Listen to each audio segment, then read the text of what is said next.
Arsenal Football Club have made a new and improved offer for the Shakhtar Donetsk winger, Mykhailo Mudryk. It now stands at £62 million plus add-ons. Now, if you plus those add-ons up, the bonuses, the extra clauses in the contract, we're looking at around about the £70 million mark.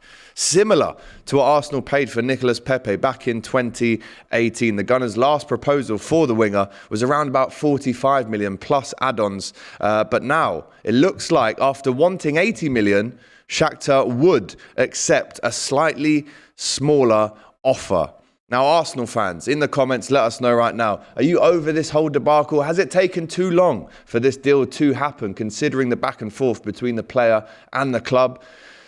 Let us know in the comments. Now, if you look back at 2018, when Nicolas Pepe, I just mentioned him there, when he signed for Arsenal for around about 72 million, a lot was said about it. It was the club record transfer at the time. Now, if this deal goes through, you're looking at around about the same, if not very similar, fee that Arsenal paid for Pepe, for Mudryk. Now, Nicolas Pepe, in his first season at Arsenal, he scored 16 goals. The much maligned Pepe, when you consider everything else that he didn't do around scoring those goals. But if you look at his form at Nice, he's actually the top goal scorer for the French outfit. He scored 2 last night, in fact. Now, he is on loan. Is there a chance for him to get back into that Arsenal team and maybe fight with Mudryk for that wing position? I don't think so. I think his time at Arsenal is done and dusted. However fairly or unfairly you think he's been treated, this boy is coming to replace him without question. Mudryk, as I've mentioned so many times now on this show, he wants to move. Arsenal want to bring him to the club, but Mudryk looks like finally now, after the new and improved offer, is going to be an Arsenal player. Arsenal fans, let us know in the comments, how do you feel about this deal? Like I said, is it a deal that's gone on for too long? Has the excitement maybe dwindled a little bit? Or are you now approaching the finishing line and your excitement is growing for this player? Let me know right now in the comments after Arsenal last night made this new and improved deal to make this deal happen. He's the biggest story of the day today. The Mudryk saga looks like it finally might end very soon, maybe even this week. Definitely not in time for the North London derby, that's for sure. But staying with Arsenal and former players, it looks like Matteo Guendouzi is now a target for his old manager, Unai Emery at Aston Villa. Apparently Aston Villa eyeing him up right now to be another midfield anchor for them to climb up that league table. Aston Villa fans in the comments, is he the man for you? You've obviously got a lot of midfield options. We look at Jacob Ramsey, we look at John McGinn, we look at your man, the Brazilian fella in midfield, Douglas Luiz. We're looking at him as well. Do you need Guendouzi? He's obviously been performing at a very high level for Marseille in the French league, but it looks like he is maybe on his way to Aston Villa, if you believe the reports this morning. Also, staying in the Premier League, Wolves, out of nowhere, look to sign not 1, not 2, but 3 players before the end of the window, and maybe even today.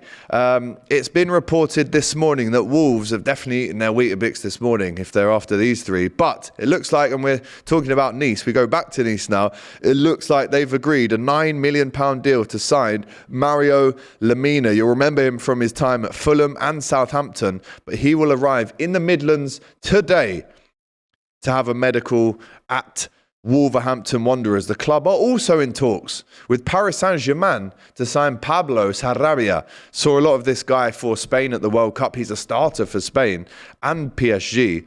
But it looks like Wolves are hopeful of landing a permanent deal with him as well, as they look to bring the forward in, who is a well-known compatriot to Julen Lopetegui. As we know, Lopetegui was courted very much so by the selection, the Spanish national team. Whilst he had a contract with Real Madrid, he ended up losing both jobs. You got a feel for the guy, but maybe not, because they also look like they're about to bring in Flamengo forward João Gomes. Advanced talks are ongoing to complete the deal. Now, if the 21-year-old central midfielder, if this all goes ahead, he should arrive in the UK next week to put pen to paper. A lot of teams right now are looking to South America to bring players into the club. And why not? Because there's such an array of talent out there. Why wouldn't you? I think that's the natural place to look.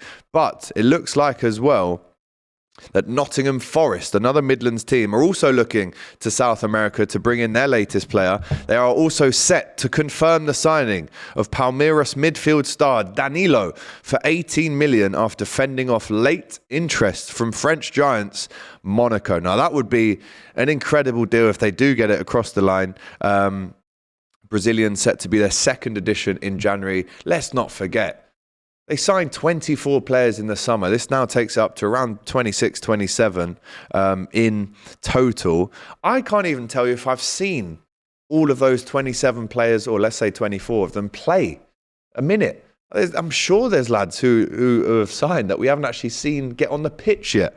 But listen, Nottingham Forest, they've beaten Wolves very, very slimly in that penalty shootout the other night, where things did get a bit feisty after. You remember Morgan Gibbs-White obviously moved from Wolves to Nottingham Forest, scored a penalty in the shootout, and then gave it one of them right in front of the away fans. So there was a bit of a mass brawl after that game. And it looks like both teams are now looking to be active in the transfer window. Also, Fulham, after their massive win against Chelsea last night, one of the first times in 40 years, only the second time in 40 years that they've beaten Chelsea in the top flight, they look like they are bringing in Hamari Traore, the Rennes defender from League One. It looks like Marco Silva is looking to strengthen his defence even more following their excellent return to the top flight. Fulham currently, right now, sit in 6th. What a season for the Whites so far. He's the captain of Rennes. 224 appearances he's made for the Ligue 1 club. So again, it looks like experience, it looks like leadership is coming to Fulham if you believe those reports. We also know that Wout Weghorst will become a Manchester United player today. It looks like he'll have his medical by midday today, so he can then be legible for Manchester City in Saturday's Manchester derby. If you guys haven't watched the face-off between KG and Daps, then make sure you do. It was an absolute belter. What do we think of Weghorst, though? Just one last chat on him. Is he a Burnley flop? I think that's a little bit harsh to say. Former Sky Sports broadcaster Richard Keys has said this about Weghorst: Burnley flop. Wow, I can't remember the last time United played with a lump up top. Was it Ron Davis, Joe Jordan? I would say Romelu Lukaku is maybe one of them. He can play a bit, though. I guess it doesn't help that the Old Trafford faithful gets their heads around this, because João Felix strolled into Chelsea on the same day. He also got sent off for Chelsea on his debut last night. In other news, it also looks like Manchester United right back Aaron Wan-Bissaka is now expected to stay at Manchester United this month after apparently impressing Erik ten Hag in recent weeks. They were having a little look at Nelson Semedo from Wolves as well as maybe a replacement, but no, it looks like he will stay. Also, very much spoken about, Brighton forward Leandro Trossard has now been training away from the Brighton first team, with manager Roberto De Zerbi concerned about his attitude. Can you believe this one? Only 2 months ago, he scored a hat-trick at Anfield, and now he's talking about training away from the first team after having allegedly been carrying a slight calf injury. But wow, that means that he could be going for free next year. He's got one more year left on his deal. Do Brighton cash in and buy him, or do they wait and get the most out of him and try and change his attitude and then actually sell him for free next year? They do have the option to trigger that 1 year clause in the summer, but he would be available for around 20 million. So listen, guys, in the comments, whoever you support, including Liverpool, would you want him at your club? Premier League proven, good goal scorer, very good player is the Belgian Leandro Trossard, available according to reports this morning.